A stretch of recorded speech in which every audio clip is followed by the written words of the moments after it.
ये है इस ड्रामे की फीमेल लीड शोलिंग, लेकिन मैं इसे मु यानशी ही कहूँगी। वो क्यों, कहानी में आगे चल के पता चल जाएगा। सो यानशी आज ही अपने कंट्री वापस आई है। काफ़ी परेशान सी लग रही है क्योंकि किसी ने इसे कॉल करके कहा कि सू फैमिली के साथ कुछ हुआ है। अगर तुम सच जानना चाहती हो तो फौरन वापस आ जाओ। जब वो अपने घर आती है तो देखती है कि उसका घर सील है। घर के अंदर का भी सिचुएशन ठीक नहीं, पूरे घर को सील किया गया है। यानशी ये सब देख हैरान होती है और कहती है कि ये सब क्या है। मैं 5 साल पहले अब रोड ज्वेलरी डिज़ाइन की स्टडी के लिए गई, तब सब ठीक था। आखिर इन 5 सालों में ऐसा क्या हुआ और मॉम डैड कहाँ हैं? ये बोलकर वो उन्हें बुलाने लगती है। तभी वहाँ कुछ गुंडे लोग आते हैं। उसका लीडर चूजू कहता है कि सू फैमिली की बेटी सूलिंग कहाँ हो तुम, बाहर आओ। यानशी कहती है कि कौन हो तुम और मुझे क्यों ढूंढ रहे हो? चूजू उसे बुल्ली करके कहता है कि तुम्हें कौन ढूंढ रहा है, क्या तुम मेरा मजाक उड़ा रही हो? यानशी कहती है कि ये तुम क्या कर रहे हो, छोड़ो मुझे। तो चूजू उसे पुश करता है जिससे उसके सर पर चोट लग जाती है। चूजू अपने बंदों से कहता है कि मेरी शक्ल क्या देख रहे हो, जाओ ढूंढो उसे। फिर यानशी से पूछता है कि क्या तुम जानती हो वो कहाँ है? यानशी उसे कोई जवाब नहीं देती। चूजू कहता है कि क्या तुमने सुना नहीं, मैं तुमसे कुछ पूछ रहा हूँ, लगता है आज तुम्हें मेरे हाथों से मरना है। ये बोलकर वो जैसे ही उसके पास जाने लगता है तभी वहाँ एक मसीहा आता है। इसका नेम पीटर है। वो चूजू को लात मार कर कहता है कि बहुत खूब, आज मेरे हाथ में बड़ी खुजली हो रही थी। तभी एक हैंडसम बॉय आता है। ये है इस ड्रामे का लीड एक्टर गु चैंगी। वो यानशी के पास जाता है और पूछता है कि तुम ठीक हो? चूजू कहता है कि तुम मुझे मारने की हिम्मत कैसे कर सकते हो, आज तुम्हें इसकी सजा भुगतनी पड़ेगी। उसका बंदा जैसे ही पीटर को मारने वाला होता है तभी चैन ही उसे बचाता है। ये देख पीटर कहता है कि अरे वाह, बॉस खुद मैदान में उतर पड़े, ये तो बहुत ही एक्साइटिंग है, मज़ा आने वाला है। चूजू अपने बंदों से कहता है कि देख क्या रहे हो, चलो मारो। तभी चैन ही उन्हें 1 मिलियन ऑफर कहता है और क्रेडिट कार्ड दिखाकर कहता है कि क्या इतना काफ़ी नहीं है? चूजू कहता है कि नहीं नहीं, काफ़ी है। चैन ही कहता है कि मैं तुम्हें बता दूं, चाहे जिसने भी तुम्हें यहाँ भेजा हो, लेकिन आगे से तुम सूलिंग को और परेशान नहीं करोगे, समझे? चूजू क्रेडिट कार्ड लेकर वहाँ से भाग जाता है। पीटर कहता है कि ये तो चले गए, क्या बॉस मज़ा नहीं आया? चैन ये यानशी के पास जाता है और उसे उठाकर पूछता है कि तुम ठीक तो हो ना? सर पर चोट लगने की वजह से यानशी को चक्कर आ रहे होते हैं। वो उसे कोई जवाब नहीं देती तो चैनी कहता है कि हिलो मत। वो उसका ब्लड साफ करने लगता है। तभी एक लड़की कहती है कि चैनी मैं यहाँ हूँ। चैनी उसके पास जा रहा होता है तो यानशी उसे रोकती है और सोचती है कि क्या ये वही गु चैनयी है जो बचपन में मोटू हुआ करता था। फिर चैनयी से पूछती है कि क्या तुम चैनयी हो? इससे पहले कि वो कुछ और पूछती, चैनयी उस लड़की के पास जाता है और उसे शूलिंग पुकार कर कहता है कि शूलिंग तुम ठीक तो हो ना? यानशी जवाब देती है तो पीटर कहता है कि वो शूलिंग को बुला रहा है, तुम क्यों जवाब दे रही हो? यानशी कहती है शूलिंग मैं हूँ। फिर उन दोनों के पास जाकर उन्हें देखने लगती है, लेकिन चैनी उसे नहीं पहचान पाता। तो यानशी घर पर रखे फोटोज को देखती है तो वहाँ उसकी जगह शूलिंग की तस्वीरें होती हैं। ये देख वो शॉक्ड होती है और जाकर फैमिली फोटो देखती है तो वहाँ भी उसके मॉम डैड के साथ उसके बजाय शूलिंग की शक्ल होती है। यानशी समझ नहीं पा रही आखिर ये सब क्या हो रहा है। शूलिंग तो वो है, फिर उसकी जगह ये लड़की क्यों है? वो हैरान होकर कहती है कि अगर ये लड़की शूलिंग है तो फिर मैं कौन हूँ? चैनी कहता है कि तुम शूलिंग हो। यानशी हाँ कहती है। असिस्टेंट शूलिंग से पूछता है कि तुम भी शूलिंग हो? वो भी हाँ कहती है। तो असिस्टेंट कहता है कि इससे ये पता चलता है कि तुम दोनों में से एक रियल शूलिंग है और एक फेक। जबरदस्त, अब तो और मजा आने वाला है। यानशी कहती है कि मैं ही रियल शूलिंग हूँ। ये बोलकर वो अपना आईडी कार्ड दिखाकर कहती है कि ये देखो मेरा आईडी कार्ड। आईडी कार्ड देख असिस्टेंट हंस पड़ता है और कहता है कि क्या तुम्हारा नाम मु यानशी नहीं है? यानशी अपना नाम देख हैरान होती है और कहती है कि ऐसा नहीं हो सकता। शूलिंग कहती है कि मिस, क्या तुम्हारे सर पर चोट लगी है या तुम्हें कोई झटका लगा है? चैन ये असिस्टेंट से कहता है कि पीटर इसे बैंडेज करवाने ले जाओ। असिस्टेंट कहता है कि ओके बॉस, मिस मू चलें प्लीज़। यानशी सोचती है कि आखिर ये सब क्या हो रहा है। चैनी को इची हो रहा होता है तो शूलिंग कहती है कि मेरी वजह से तुम परेशान हुए, ये घर बहुत पुराना है और यहाँ बहुत से मॉस्किटोज भी हैं, मैं तुम्हें लोशन लगा देती हूँ। यांशी मॉस्किटो लोशन देख शूलिन से छीन कर कहती है कि ये तो मेरा है, तुम्हारे पास क्या करा है। शूलिन कहती है कि तुम क्या बकवास करी हो, ये तो वो लोशन है जो मैं बचपन से अपने साथ रखती हूँ, सही कहा ना चैनी। तो चैनी यांशी से कहता है कि मिस मू प्लीज अब ये पागल बनने का नाटक बंद करो। असिस्टेंट उसे पकड़ कर ले जाता है। शूलिन चैनी का हाथ पकड़कर मॉम डैड के फोटो के पास जाती है और कहती है कि मॉम डैड आप चिंता ना करो, चैनी मेरा अच्छे से ख्याल रख रहा है। फिर चैनी से पूछती है कि चैनी तुम मुझसे शादी करोगे ना। चैनी उसे कोई जवाब नहीं देता। इससे ये पता चलता है कि चैनी इससे प्यार नहीं करता, वो जस्ट उसे अपना चाइल्डहुड फ्रेंड समझकर उसे प्रोटेक्ट कर रहा है। दूसरी तरफ यांशी खुद से बड़बड़ा रही होती है और कहती है कि क्या ये दुनिया पागल हो गई है। तभी बाइक पर चोर आते हैं और वो यांशी का बैग छीन कर भाग जाते हैं। तो यांशी कहती है कि सच में सब पागल हो गए हैं। फिर चिल्लाकर कहती है कि कोई है, चोर को पकड़ो। वो उन्हें पकड़ने के लिए पीछे भागती है पर चोर उसके हाथ नहीं आते। भाग भाग कर बेचारी थक जाती है। नाम गया पहचान गई, साथ बैग भी। अब जोरों की भूख लगी है। यांशी कहती है कि अब मुझे बहुत भूख लगी है, मेरा मोबाइल और पर्स दोनों चोरी हो गए, अब मैं क्या करूं। अगर वो चोर मेरे हाथ लग जाते तो अच्छा खासा सबक सिखाती उन्हें। फिर वो क्रीम निकाल कर कहती है कि शुक्र है मेरी क्रीम मेरे पास है, ये अच्छे से जानती है कि मुझे एनिमल फर से एलर्जी है। फिर उसे याद आता है कि यही क्रीम शूलिंग के पास भी था। तो वो कहती है कि ऐसा लगता है जैसे वो धोखेबाज मुझे अच्छी तरह से जानती है। तभी कोई डस्टबिन के ऊपर ब्रेड फेंक देता है। ये देख शूलिंग खुश होती है। वो जाकर पहले आजू बाजू देखती है कि कहीं कोई उसे देख तो नहीं रहा। जब कोई नजर नहीं आता तो वो ब्रेड उठाकर खाने लगती है। तभी असिस्टेंट कहता है कि ओ हेलो, ये ब्रेड एक्सपायर है। फिर देखता है कि ये यांशी है तो वो कहता है कि ये तुम हो। उसे भूखा देख असिस्टेंट उसे पेट भर खाना खिलाता है, भूख के साथ प्याज भी भूजी। यांशी असिस्टेंट से कहती है कि मैं ही रियल शूलिंग हूँ। असिस्टेंट कहता है ठीक है तुम शूलिंग हो, तुम ही रियल शूलिंग हो। फिर हंस पड़ता है और कहता है कि मुझे लगता है तुम्हें सबसे पहले अपने प्रॉब्लम्स को सॉल्व कर लेना चाहिए, एग्जाम्पल खाना और कपड़े। ये बोलकर वो उसे इशारा करके बता रहा है कि वो चैनी के ऑफिस में जॉब के लिए अप्लाई कर सकती है। नेक्स्ट सीन में चैनी शूलिन के साथ ऑफिस आता है। वहीं दूर खड़ी यांशी उन्हें देख रही होती है। इनके अंदर जाने के बाद यांशी सोचती है कि स्क्रिप्ट में तो कैरेक्टर का नाम बदला जा सकता है, लेकिन मैं अपनी जिंदगी सिर्फ खुद ही डायरेक्ट कर सकती हूँ। यांशी अपना हुलिया चेंज करके ऑफिस में एंटर होती है as a jewellery designer interview के लिए। मैनेजर उसे अंदर जाने को कहता है। जब वो अंदर जाने लगती है तो तभी शूलिन की नज़र उस पर पड़ती है। वो उसे देख थोड़ी घबरा जाती है। मैनेजर उसे अंदर जाने को कहता है तो शूलिन उससे पूछती है कि अभी अभी जो लड़की अंदर गई वो यहाँ पर क्या करने आई है। मैनेजर कहता है वो तो इंटरव्यू देने आई थी। मैनेजर की बात सुन शूलिन खामोश हो जाती है। नेक्स्ट सीन में वही मैनेजर यांशी को धक्के मारकर ऑफिस से बाहर निकाल देता है और उसे कहता है कि दफा हो जाओ यहाँ से, तुम्हें शर्म आनी चाहिए, तुमने हमारे डायरेक्टर के काम को कॉपी किया। इसकी ये बात सुन यांशी उसे एक्सप्लेन करने लगती है, लेकिन मैनेजर तो कोई बात सुनने के मूड में ही नहीं। बेचारी दुखी होकर अपना घिरा हुआ सामान उठा रही होती है। तभी वहाँ शूलिन आती है। वो यांशी का ID कार्ड फेंक कर कहती है कि ये लो अपना आइडेंटिटी कार्ड, थैंक्स बोलने की कोई जरूरत नहीं। फिर उसके ID कार्ड पैरों तले कुचल कर कहती है कि तुम्हें तो क्लीनिंग का काम करना चाहिए, सो अपने औकात में रहना सीखो, सो खानदान की बेटी बनने का ख्वाब देखना छोड़ दो। ये बात सुन यांशी उसे कोई जवाब नहीं देती। उसके पैरों के नीचे से अपना ID कार्ड छीन लेती है। उसका ये अंदाज देख शूलिन वहाँ से चली जाती है। तभी वहाँ चैनी आता है। शूलिन चैनी को देख उसकी तरफ भागने लगती है। जब वो उसके पास जाती है तो चैनी उससे पूछता है कि वो यहाँ क्या करी है। तो शूलिन कहती है कि वो उस बेचारी को देखकर मुझे लगा कि उसे काम की ज़रूरत है, तो मैंने उसे काम दे दिया।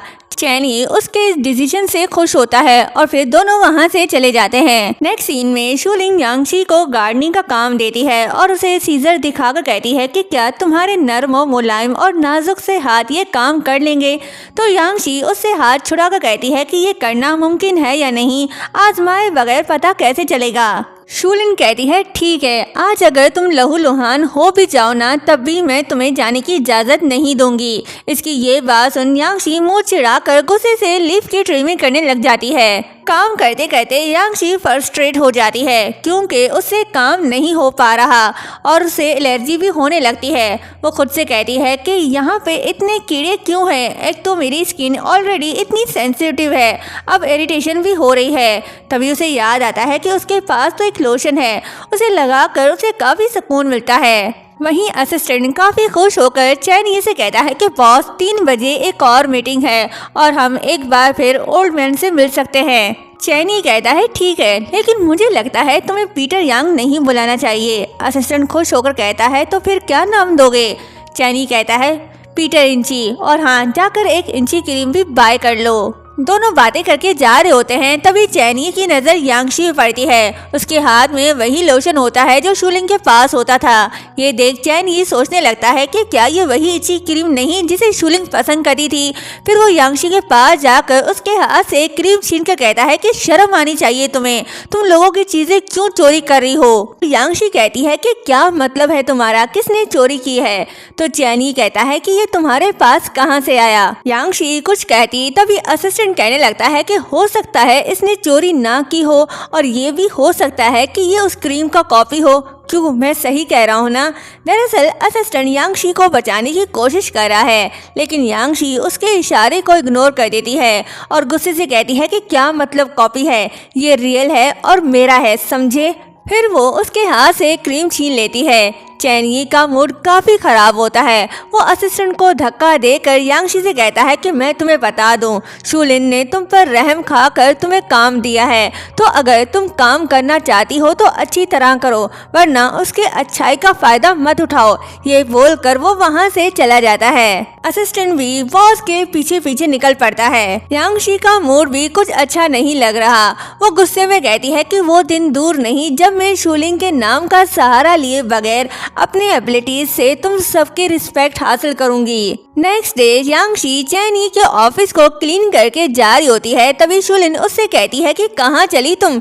चैनी को डस्ट से एलर्जी है तो यहाँ के सारे टेबल्स और चेयर्स एक बार फिर से क्लीन करो, समझी? यांगशी कहती है ठीक है। शूलिन चैनी के पास जाती है तो यांगशी जोर से टेबल पर क्लीनिंग क्लॉथ मारती है और मुंह बनाकर साफ करने लगती है। शूलिन यांगशी को जेलस करने के लिए चैनी के पास आकर उससे कहती है कि चैनी, हमारी शादी की डेट तो फिक्स हो गई ना? चैनी थोड़ा अनकंफर्टेबल फील करता है और कहता है कि शादी की तैयारियों के लिए मैंने लोग लगा दिए हैं, वो अपना काम कर रहे हैं। दोनों की बातें सुन यांगशी चिढ़ने लगती है। शूलिंग भी कुछ कम नहीं, वो उसे और ज्यादा चिढ़ाने लगती है और कहती है कि ओह चैनी, तुम ही मेरे लिए सबसे बेस्ट हो। ये बोलकर वो रोमांटिक होने की कोशिश करती है पर उसकी फूटी किस्मत। असिस्टेंट वहाँ पर आ जाता है और कहता है कि मैडम, क्लाइंट्स आपसे मिलना चाहते हैं। ना चाहते हुए भी शूलिंग को जाना पड़ता है। असिस्टेंट चैनी को इशारा करके कहता है कि बॉस बचा लिया ना? तो चैनी भी उसे इशारा करके कहता है कि हाँ, बहुत अच्छा किया। चैनी को एलर्जी होने लगती है। यांगशी चैनी की तरफ देखती है तभी उसे पास्ट याद आता है जब वो दोनों छोटे थे। यांगशी उसे अपना ड्राइंग दिखाती है। चैनी उसे खुश करने के लिए झूठी तारीफ करता है। तभी यांगशी देखती है कि चैनी इची कर रहा है तो वो उससे पूछती है कि ये तुम क्या कर रहे हो? तो चैनी कहता है कि एक्चुअली मैंने तुमसे झूठ बोला, तुम्हें धोखा दिया, क्योंकि जब भी मैं झूठ बोलता हूँ तो मुझे एलर्जी होने लगती है। तो यांगशी कहती है ओ अच्छा, तो बेहतर होगा कि आगे से तुम झूठ ना बोलो। प्रेजेंट में यांगशी कहती है कि तुम आज भी वैसे के वैसे हो। जब भी तुम बचपन में झूठ बोलते थे तो तुम्हें एलर्जी होने लगती थी। फिर वो क्रीम निकाल कर कहती है कि ये तो अच्छा हुआ कि मैंने ये क्रीम अपने पास रखी है। लेकिन तभी उसे चैनी की वो बात याद आती है जब उसने उस पर चोरी का इल्जाम लगाया था। ये सोचकर वो क्रीम को फिर से जेब में डाल देती है, लेकिन चैनी की तरफ देख सोचने लगती है कि मैं इतनी सॉफ्ट हार्टेड क्यों हूँ। फिर वो चैनी के पास जाकर उसे इसी क्रीम दिखाकर कहती है कि ये लगा लो। फिर वो क्रीम निकाल कर उसे लगाने लगती है और कहती है कि अब भी तुम उतने ही पागल हो जितने बचपन में हुआ करते थे। कहा था ना तुमसे कि तुम झूठ मत बोला करो। ये बात सुन चैनी हैरान रह जाता है और यांगशी का हाथ पकड़कर कहता है कि तुम्हें कैसे पता चला कि मैं जब भी झूठ बोलता हूँ तो मुझे एलर्जी होने लगती है? फिर उसके हाथ से क्रीम छीन कर कहता है, लगता है तुमने शूलिंग को कॉपी करने के लिए काफी मेहनत की है। तो यांगशी कहती है कि मैंने कभी भी दूसरों को कॉपी करने की जहमत नहीं की। ये दोनों बातें कर ही रहे होते हैं तभी शूलिंग आती है, साथ असिस्टेंट भी होता है। शूलिंग दोनों को करीब देख शॉक्ड हो जाती है, पर असिस्टेंट अपनी और शूलिंग की आंखों पर हाथ रख कर कहता है कि अरे बॉस, हम दोनों ने कुछ भी नहीं देखा। पर शूलिंग असिस्टेंट का हाथ दूर करके गुस्से से कहती है कि ये तुम दोनों क्या कर रहे हो। तो यांगशी कहती है कि मेरे ख्याल से मिस्टर गु आपको अपनी होने वाली वाइफ को मनाना चाहिए। ये बोलकर वो वहाँ से चली जाती है। शूलिंग भी उसके पीछे निकल पड़ती है। असिस्टेंट चैनी के पास आकर उसे कहता है कि वाह इम्प्रेसिव बॉस, मुझे ऐसा क्यों लग रहा है कि ये मामूली सी सफाई वाली लड़की सू फैमिली की बेटी है, बिल्कुल उस जैसी बहादुर, क्लेवर और बड़े ही प्यार से फंसाने वाली। वैसे बॉस, मेरे ख्याल से आपको अपनी होने वाली वाइफ को मनाना चाहिए। ये बात सुन चैनी उस पर गुस्सा होने लगता है, जिसके जवाब में असिस्टेंट अपना मुंह बंद कर लेता है। चैन ये सोचता है कि जब भी मैं उस लड़की को देखती हूँ तो मुझे जाना पहचाना सा एहसास क्यों होता है। दूसरी तरफ शूलिंग बड़े ही गुस्से में आकर यांगशी के मुंह पर पानी फेंक देती है। फिर क्या, यांगशी भी वहाँ पर पड़े कपड़े को उठाकर उसके मुंह के अंदर डाल देती है और कहती है कि बेहतर होगा कि तुम अपनी गंदी जुबान बंद ही रखो, जब भी देखो बक बक करती रहती हो, बहुत हुआ तुम्हारा। शूलिंग जैसे तैसे यांगशी से खुद को बचा लेती है और उसे कहती है कि मुझे ऐसा क्यों लग रहा है कि कुछ लोग अपने पेरेंट्स के बारे में जानना नहीं चाहते। ये बात सुन यांगशी शॉक्ड हो जाती है और उससे पूछती है कि इसका मतलब तुम जानती हो कि वो कहाँ है। शूलिंग जानती है कि यांगशी को कैसे अपने काबू में करना है, तो वो उसे कहती है कि ओह, बड़े ही अफसोस के साथ कहना पड़ा है कि वो लोग तो 6 मंथ पहले ही कार एक्सीडेंट में मर चुके हैं। ये बात सुन यांगशी शूलिंग को पुश करके कहती है कि तुम झूठ बोल रही हो, कह दो कि ये सब झूठ है। फिर चैनी के पास जाती है और उसका हाथ पकड़कर कहती है कि मेरे पेरेंट्स। फिर चुप हो जाती है और फिर पूछती है कि शूलिंग के पेरेंट्स कहाँ हैं। चैनी अपना हाथ उससे छुड़ाकर कहता है कि शूलिंग के पेरेंट्स का तुमसे क्या लेना देना।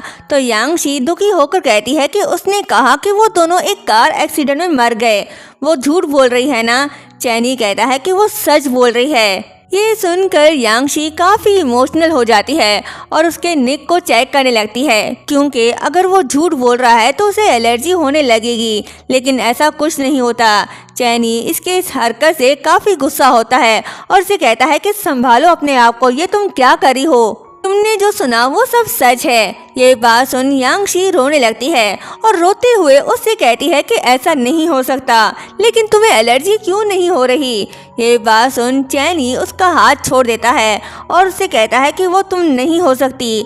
तो यांगशी रोते हुए कहती है कि इसका मतलब ये सब झूठ नहीं है और रोते हुए वहाँ से चली जाती है। यांगशी के हाथ से जो क्रीम गिरी थी उस क्रीम को उठाकर चैनी कहने लगता है कि क्या ये वही लड़की है, क्या ऐसा हो सकता है। नेक्स्ट डे यांगशी जब अपने घर आती है तो वो थोड़ी इमोशनल सी हो जाती है। तभी वहाँ पे उसे बचपन की कुछ यादें याद आती हैं, जहाँ वो अपने मॉम डैड के साथ होती है। तभी उसके हाथ में चोट लग जाती है, जिस वजह से वो रो रही होती है। डैड उससे कहता है कि क्या हुआ मेरी प्रिंसेस, क्या तुम्हें एलर्जी हो गई है। तो यांगशी कहती है कि मॉम डैड, मैंने अभी एक कैट देखी जो अचानक से मेरे ऊपर आ गिरी। मॉम डैड उससे प्यार करने लगते हैं। यांगशी ये सब याद करके काफ़ी इमोशनल हो जाती है और सोचने लगती है कि मरे हुए पेरेंट्स, बैंकक्रप्ट हुआ घर और एक ऐसी लाइफ जहां दूसरों की जगह लेना, मुझे कुछ समझ नहीं आ रहा, मुझे क्या करना चाहिए। ये सोचकर वो अपने घर में मौजूद चीज़ों को देख रही होती है।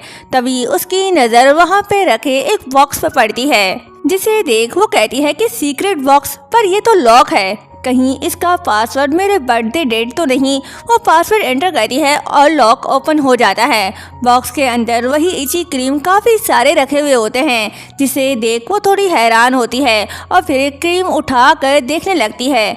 तभी वो नोट करती है कि उस क्रीम पर तो डेट 2019 है। तभी उसे याद आता है कि ये तो वही ईयर है जिस ईयर में वो अब्रॉड गई थी। फिर वो वहाँ पे रखे सभी क्रीम्स की मैन्युफैक्चर और एक्सपायरी डेट चेक करती है। ये सब देख वो कहती है कि इसका मतलब जब तक मैं अब्रॉड में थी तो उन्होंने मेरे लिए बहुत सारे क्रीम्स बाय किए और मेरे आने का इंतजार करते रहे। यांगशी को फिर से पास्ट याद आता है। उसके पापा फोटो फ्रेम हाथ में लिए यांगशी से कहते हैं कि देखो यांगशी, हमारा फैमिली फोटो कितना खूबसूरत है ना।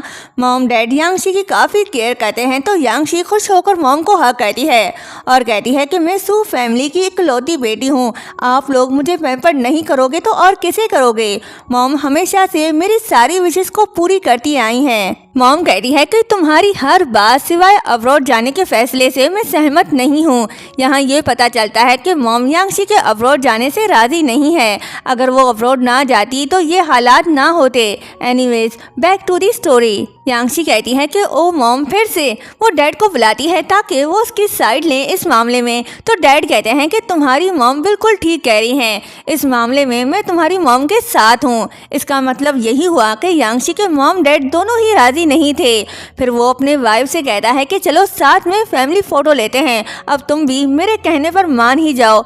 ये सारी बातें याद करके यांगशी कहती है कि मॉम डैड प्लीज मुझे माफ कर दे, मैंने आने में बहुत देर कर दी। तभी यांगशी को वहाँ पर रखे हुए एयर टिकट्स मिलते हैं, जिसे देख वो थोड़ी इमोशनल सी हो जाती है और कहती है कि कहीं वो लोग मेरी तलाश में तो नहीं थे। तभी अचानक से उसे वही सीन नजर आने लगता है जब उसके मॉम डैड उसके पास आ रहे होते हैं। यांगशी उन्हें वहाँ इमेजिन कर रही होती है और नहीं चाहती कि उसके मॉम डैड वहाँ से जाएं, तो वो उन्हें रोकने की कोशिश करती है, पर अफसोस वो हकीकत में वहाँ नहीं होते। बेचारी मुंह के बल गिरती है और कहती है कि मॉम डैड आप दोनों मत जाओ और खूब रोने लगती है। तभी उसके मॉम डैड दरवाजे के दूसरी तरफ खड़े होते हैं। मॉम उससे कहती है कि यांगशी अब तुम्हें अच्छे से जीना चाहिए। डैड कहते हैं कि तुम्हारे पास बहुत से इम्पोर्टेंट काम हैं जो तुम्हें करने हैं। ये बात बोलकर उसके पेरेंट्स वहाँ से चले जाते हैं। उन्हें जाता देख यांगशी रोते हुए कहती है कि मॉम डैड प्लीज मुझे छोड़कर मत जाओ, प्लीज मुझे माफ कर दो। नेक्स्ट डे ऑफिस में दो अरबिक क्लाइंट्स आते हैं जो बड़े ही गुस्से में दिखाई दे रहे हैं। एक बड़ा ही गुस्से से कहता है कि हबीबी अभी तक मीटिंग स्टार्ट क्यों नहीं हुई। ये बात सुन चैनी उनसे कहता है कि I am really sorry sir, please थोड़ा वेट करें, हमारा ट्रांसलेटर जल्द ही आ जाएगा। लेकिन हबीबी का मूड बड़ा ही खराब होता है और टाइम देकर कहता है ठीक है हबीबी, हम थोड़ा वेट कर लेते हैं। तभी असिस्टेंट भागते हुए चैनी से कहता है कि बॉस हम ट्रांसलेटर से कांटेक्ट नहीं कर पा रहे और उसका फ़ोन भी बंद है, अब हम क्या करें। ये बात सुन चैनी थोड़ा टेंस हो जाता है, पर वहाँ पर खड़े कुछ एम्प्लॉयज़ आपस में बातें करते हुए कहती हैं कि कौन है वो लोग और कहाँ से आए हैं। ऐसा लग रहा है कि जैसे वो लोग किसी दूसरी कंट्री से आए हैं, उनकी लैंग्वेज भी चेंज है। तभी वहाँ यांगशी आती है और उनकी बातें सुन सोचती है कि मैं क्या करूं अगर मेरी जगह किसी और ने ले ली, लेकिन मैंने फैसला कर लिया है, चाहे जैसे भी हालात हो मैं उन्हें काबू में कर लूंगी। तभी एक अरबिक बंदे को छींक आती है। चैनी उनके पास आकर कहता है कि मैं आपसे माफ़ी मांगता हूँ, प्लीज़ थोड़ा वेट कर लें। ये कहकर चैनी अपने स्टाफ से कहने लगता है कि क्या यहाँ पर कोई ऐसा है जो अरबिक ट्रांसलेट करता हो। सभी एम्प्लॉयज मना कर देते हैं। तभी असिस्टेंट को याद आता है और कहने लगता है कि मिस सू ने कई बार अरबिक कंट्रीज का विजिट किया है, तो उन्हें जल्दी से बुलाओ, वो ये काम कर लेंगी। तभी वहाँ शूलिंग आती है और कहती है कि अरबिक कंट्रीज में विजिट करने का ये मतलब तो नहीं हुआ कि हम वहाँ की लैंग्वेज बोलने लग जाएं। इसकी ये बात सुन चैनी और असिस्टेंट काफी सरप्राइज होते हैं। दोनों काफी परेशान से हो रहे हैं कि अब वो क्या करें। तभी यांगशी बड़े ही पुरजोर से वहां आती है और सीधा क्लाइंट्स के पास जाकर उनसे अरबिक में कहती है कि मेरे ख्याल से आप दोनों को टिश्यू पेपर की जरूरत है। ये सुन अरबिक क्लाइंट्स हैरान रह जाते हैं और कहते हैं कि हबीबी क्या तुम अरबिक लैंग्वेज बोल सकती हो। यांगशी हाँ कहती है तो अरबिक क्लाइंट कहते हैं कि हबीबी ये तो अच्छी बात है। वो यांगशी को थैंक्स बोलते हैं। यांगशी जब जाने लगती है तो चैनी उसे रोकता है और पूछता है कि क्या तुम अरबिक बोल सकती हो। यांगशी कुछ बोलती तभी शूलिंग कहती है कि ये तो एक मामूली सी सफाई करने वाली लड़की है, ऐसा कैसे हो सकता है कि इसे अरबिक आती हो, ये इसका बस गुड लक है। शूलिंग की बात सुन यांगशी अपना क्लीनर ड्रेस उतारते हुए सोचती है कि ये मेरी आइडेंटिटी को स्टील कर सकती है, लेकिन मेरे अंदर मौजूद कॉन्फिडेंट और टैलेंट को नहीं छीन सकती। ये सोचकर वो अपना ड्रेस शूलिंग के मुंह पर दे मारती है। उसकी इस हरकत से शूलिंग भड़क जाती है और कहती है कि तुम्हें क्या लगता है अपने कपड़े बदलने से तुम फकीर से अमीर बन जाओगी, और तुम्हारी वजह से कंपनी को लॉस हुआ तो क्या तुम उसकी भरपाई करोगी? असिस्टेंट उसे बड़े हैरानी से देख रहा होता है और मुंह बनाते हुए कहता है कि इतना ही बोल रही हो तो तुम जाओ ना उसकी जगह। शूलिंग की बोलती हो गई बंद। यांगशी क्लाइंट से कहती है कि वेट कराने के लिए हम आपसे माफी मांगते हैं, प्लीज चले मीटिंग स्टार्ट करते हैं। फिर वो चैनी को आंख मार के इशारा करती है कि जाओ मीटिंग स्टार्ट करो। चैनी जा रहा होता है तो शूलिंग उसे रोकने की कोशिश करती है, लेकिन चैनी उसका हाथ छड़क कर मीटिंग करने चला जाता है। मीटिंग स्टार्ट होती है। यांगशी बड़े ही खूबसूरत अंदाज से अरबिक लैंग्वेज को ट्रांसलेट करती है, जिस वजह से उनकी मीटिंग सक्सेसफुल होती है। असिस्टेंट भी बड़ा ही हैरान रह जाता है। अगर आज यांगशी ना होती तो उन्हें काफी बड़ा नुकसान हो जाता। यांगशी ने उन्हें बहुत बड़े लॉस से बचाया। वहीं खड़े एम्प्लॉयज एक दूसरे से कहते हैं कि क्या वो सच में एक मामूली सी क्लीनर है? ये नहीं हो सकता, मुझे तो यकीन नहीं आ रहा। इतने बड़े एक्सपर्ट्स हमारे साथ हैं, लेकिन वो काम इसने कर दिया। जब यांगशी क्लाइंट से बात कर रही होती है तो चैन यी की नज़र उससे हटती नहीं, वो उसे प्यार से देखने लगता है। मीटिंग हुई खत्म। क्लाइंट्स बड़े खुश होते हैं और वो कॉपरेशन के लिए मान जाते हैं। यांगशी ये बात चैनी को बताकर कहती है कि उन्होंने कहा है कि वो बहुत सेटिस्फाई हैं और वो कॉन्ट्रैक्ट के लिए रेडी हैं। चैनी खुश होता है और यांगशी से पूछता है कि मैं उन्हें थैंक्स कैसे बोलूं, तो यांगशी कहती है कि तुम उन्हें शुक्रान कहो। चैनी यांगशी की बात सुन उनसे हाथ मिलाकर कहता है कि शुक्रान, हम दोनों साथ में मिलकर अच्छे से काम करेंगे। डील हुई पक्की। यांगशी खुश होकर क्लैपिंग करने लगती है। चैनी उसे फिर से प्यार से देखने लगता है। सभी काफी खुश हैं, लेकिन शूलिन को ये सब रास नहीं आता। वो तो जलकर राख हो जाती है और कहती है कि यांगशी ये सब करके तुम अच्छा फील कर रही हो ना, लेकिन ये ज्यादा देर तक नहीं चलेगा। शूलिंग जानती है कि यांगशी को एनिमल फर से एलर्जी है, तो वो बड़ी चालाकी से उसके ऊपर एनिमल फर फेंक कर चली जाती है। यांगशी को इची होने लगती है। असिस्टेंट यांगशी से कहता है कि अगर आज सऊदी प्रिंस मोहम्मद बिन सुलेमान सऊदी भी आता तो वो भी तुमसे बेहतर ट्रांसलेट ना करता। यांगशी अपना हाथ बढ़ाती है। असिस्टेंट उसका हाथ थाम कर जैसे ही चूमने लगता है तभी चैनी आता है। वो उसे दूर करके कहता है कि पीटर यांग, तुम्हारे जिस्म में फिर से खारिश हो रही है, जाकर अपना इलाज करवाओ। फिर यांगशी से कहता है कि आज के लिए थैंक्स। यांगशी इतरा कर कहती है कि यूर वेलकम। तभी उसे एलर्जी होने लगती है। वो पॉकेट से क्रीम निकालने लगती है। तभी उसे याद आता है कि वो तो एंड हो गया और खुद से कहती है कि ओ नो, मैं तो भूल गई कि वो खत्म हो गया। वो क्रीम बाय करने मेडिकल स्टोर जाती है। तभी चैनी आता है और क्रीम उठाकर कहता है कि ये मुझे चाहिए। यांगशी कहती है कि ये क्या तुम्हें पता नहीं कि जो पहले आएगा वही पाएगा? चैनी कहता है कि ऑफ कोर्स पता है, जो पहले लेगा वही पहले पाएगा। यांगशी कहती है कि अजीब इंसान। फिर शॉपकीपर से कहती है कि मुझे एक और दो। तभी असिस्टेंट बोल पड़ता है कि ऐसा लगता है कि ये आपके स्टोर में आखिरी था। ये बोलकर वो शॉपकीपर को इशारा करके साइड पर ले जाता है और कहता है कि तुम्हारे पास ये जितने भी क्रीम हैं वो सब हमारे बॉस गुड ने बाय कर लिए हैं। लालची शॉपकीपर मान जाता है और यांगशी से कहता है कि सॉरी मिस, ये लास्ट वन था, अब कल ही नया माल आएगा तो आप कल आना।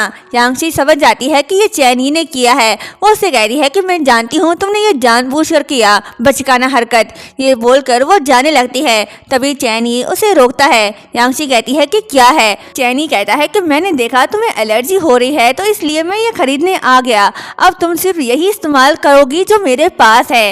यांगशी मान जाती है। चैनी क्रीम लगा रहा होता है तो यांगशी को गुदगुदी होने लगती है। वो हंस पड़ती है। तभी शॉपकीपर सारे पैक करके असिस्टेंट को पकड़ा देता है तो ये देख यांगशी कहती है कि ये सब क्या है?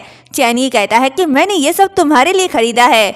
यांगशी मुंह बनाकर वहाँ से चली जाती है तो चैनी उसके पीछे जाता है। यांगशी सू फैमिली आती है। आज सू फैमिली में ऑक्शन पार्टी है। जैसे ही वो दरवाज़ा खोलती है तो होस्ट उसे कॉन्ग्रेचुलेशन कहता है सीईओ की सेक्रेटरी बनने पर और उसकी खूबसूरती की तारीफ करता है। तो ये सब यांगशी से हजम नहीं होता। वो फौरन पीछे मुड़ती है और खुद से कहती है कि ये क्या बात हुई शूलिंग, तुम इतनी नर्वस क्यों हो रही हो? तुम तो सू फैमिली की बेटी हो, तुमने पहले भी इससे बड़े बड़े इवेंट्स अटेंड किए हैं, तो डर किस बात का? वो हिम्मत करके जैसे ही अंदर जाने वाली होती है तभी कोई पीछे से आकर उसे बेहोश करता है। यांगशी को किडनैप करने वाली और कोई नहीं बल्कि शूलिंग है। वो यांगशी को बांध कर रखती है और कहती है कि तुम्हारे मरने के बाद ही मैं रियल शूलिंग बन जाऊंगी। ये कहते ही वो पॉइजन स्मोक छोड़ देती है और उसे मरता छोड़ वहाँ से चली जाती है। शूलिंग चैनी के साथ पार्टी में आती है, बड़ी खुश दिखाई दे रही है। चैनी सबसे कहता है कि आप सबका शुक्रिया कि आप सब इस पार्टी में आए और मिस सू के बनाए हुए डिज़ाइन की आज ऑक्शन की जाएगी। शूलिंग कहती है कि हम उम्मीद करते हैं कि आप लोग ज़्यादा से ज़्यादा बोली लगाओगे और इस ऑक्शन से मिलने वाले सभी पैसे हम चैरिटी में डोनेट करेंगे। ऑक्शन स्टार्ट होता है, सभी लोग अपनी अपनी बोली लगाते हैं, पर तभी वहां पर यांगशी मास्क पहन कर आती है और 100 युआन की बोली लगाती है। बंदा कहता है कि कहीं मैंने गलत तो नहीं सुना, आप ये कहना चाहती हैं कि आपने 100 मिलियन की बोली लगाई? यांगशी कहती है कि आपने बिल्कुल सही सुना, मैंने 100 युआन की बोली लगाई है। ये सुन शूलिंग कहती है कि मेरे ख्याल से कोई बेवकूफ़ी होगा जो इस नायाब डायमंड के बारे में नहीं जानता हो। तो यांगशी कहती है कि ओ अच्छा, तो तुम बताओ ये कौन सा डायमंड है? शूलिंग कहती है कि ये कश्मीरी सफ़ायर है। मेरे ख्याल से तुमने इससे पहले इसका नाम भी नहीं सुना होगा। तो यांगशी कहती है कि इसका नाम पहले इसलिए नहीं सुना गया क्योंकि 1989 में सफ़ायर की सप्लाई बंद हो गई थी। शूलिंग कहती है तो हाँ क्या हुआ, ऐसी कोई ज्वेलरी नहीं जो सू ग्रुप के पास ना हो। यांगशी कहती है कि मैं तो इस बात से क्यूरियस हूँ कि मार्केट में इतना नायाब सफ़ायर कैसे मिल सकता है। मेरे ख्याल से ये फेक सफ़ायर है। बस ये कहने की देर थी, शूलिंग सर्टिफिकेट दिखाकर कहती है कि ये सारी बातें बकवास हैं और ये है प्रूफ। तो यांगशी कहती है कि तुम्हारी जानकारी के लिए बता दूं कि ऐसी कोई रिपोर्ट नहीं जिसमें यह बताया जाए कि ये कश्मीरी सफ़ायर है और रियल है। लेकिन शूलिंग फिर से सर्टिफिकेट दिखाकर कहती है कि मजाक करना बंद कर दो, ये रिपोर्ट JIA की है जो अमेरिका की फेमस एजेंसी है, उसकी रिपोर्ट झूठी नहीं हो सकती। यांगशी उसके हाथ से रिपोर्ट लेकर कहती है कि मेरे ख्याल से तुम्हें अपनी आंखें खोल कर देखनी चाहिए कि JIA की रिपोर्ट क्या कह रही है। यांगशी शूलिंग को एक्सपोज करती है और वही रिपोर्ट वहाँ पर एक लड़की को देती है, जिसे पढ़कर वो बताने लगती है कि ये रिपोर्ट फेक है। ये न्यूज़ फैलते ही शूलिंग एक्सपोज हो जाती है और खुद भी शॉक्ड रह जाती है। वो उस लड़की से रिपोर्ट छीनकर खुद चेक करने लगती है। यांगशी कहती है कि मुझे तो इस बात पर हंसी आ रही है कि तुमने तो 5 साल ज्वेलरी डिज़ाइन की स्टडी की है। हैरत की बात है कि तुम रियल और फेक में फ़र्क नहीं कर सकती। तुम्हारी जानकारी के लिए बता दूं कि ये रिपोर्ट फेक है। वैसे तुम रियल शूलिंग हो भी या नहीं? शूलिंग इसकी बात सुन परेशान होने लगती है क्योंकि अब आहिस्ता आहिस्ता सारी सच्चाई सामने आ रही है। अब सच सामने आने से कोई नहीं रोक सकता। शूलिंग घबराते हुए कहती है कि ऐसा नहीं हो सकता, ये नामुमकिन है। तो यांगशी कहती है कि तुम्हारी ज्वेलरी फेक, तुम्हारी रिपोर्ट फेक और यहाँ तक कि तुम्हारा शूलिंग होना भी फेक। शूलिंग घबराते हुए पूछती है कि आखिर तुम हो कौन? तभी चैनी कहता है कि ये तो रियल शूलिंग है, सू फैमिली की इकलौती बेटी। फिर क्या? यांगशी अपना मास्क हटा देती है। यांगशी को जिंदा देख शूलिंग काफ़ी शॉक्ड रह जाती है क्योंकि उसने तो यांगशी को बेहोश करके मरने के लिए छोड़ दिया था। वो डरते हुए कहती है कि ऐसा कैसे हो सकता है, तुम तो मर चुकी थी, ये नामुमकिन है, और वहाँ से भागने लगती है। लेकिन असिस्टेंट आकर उसे रोकता है और कहता है कि मेरे होते हुए तुम कैसे भाग सकती हो? बॉस, हमारा मिशन सक्सेसफुल रहा। असिस्टेंट की बात सुन शूलिंग कहती है कि इसका मतलब तुम सब ने मिलकर मेरे अगेंस्ट साजिश रची। इसकी ये बात सुन यांगशी चैनी की तरफ देख रही होती है और शूलिंग से पूछती है कि तुम आखिर हो कौन और तुम मेरे बारे में इतना सब कैसे जानती हो। इतने में पुलिस भी आ जाती है और शूलिंग को पकड़ लेती है। शूलिंग कहती है क्या तुमने वाकई में मुझे नहीं पहचाना? हम दोनों साथ में बड़े हुए हैं। ये बात सुन यांगशी थोड़ी हैरान होती है तो चैनी बताता है कि ये मू यांगशी है, तुम्हारे घर में जो मेड काम करती थी उसकी बेटी। ये सुन यांगशी शॉक्ड होती है। अब जब केस सच सामने आ गया है तो रियल शूलिंग को हम शूलिंग ही बोलेंगे और फेक शूलिंग को यांगशी। एनीवेज, शूलिंग कहती है कि मुझे याद क्यों नहीं आया कि मेरी मेट की बेटी मेरे एज की थी। ये सुन यांगशी हंस पड़ती है और कहती है कि तुम्हें याद होगा भी कैसे, तुम तो जमीन के ऊपर रहने वाली एक नाजुक सी राजकुमारी थी, जबकि मैं अंधेरे में रहने वाली एक नौकरानी की बेटी। तो शूलिंग कहती है कि ओ अच्छा, तो तुमने इसलिए मेरी जगह ली ताकि तुम मेरी लाइफ जी सको। यांगशी कहती है हाँ, तुम्हारी जिंदगी इतनी अच्छी क्यों है, मैंने जानबूझकर तुम्हारे साथ ये सब किया ताकि तुम भी वो सब फील करो जो मैंने किया।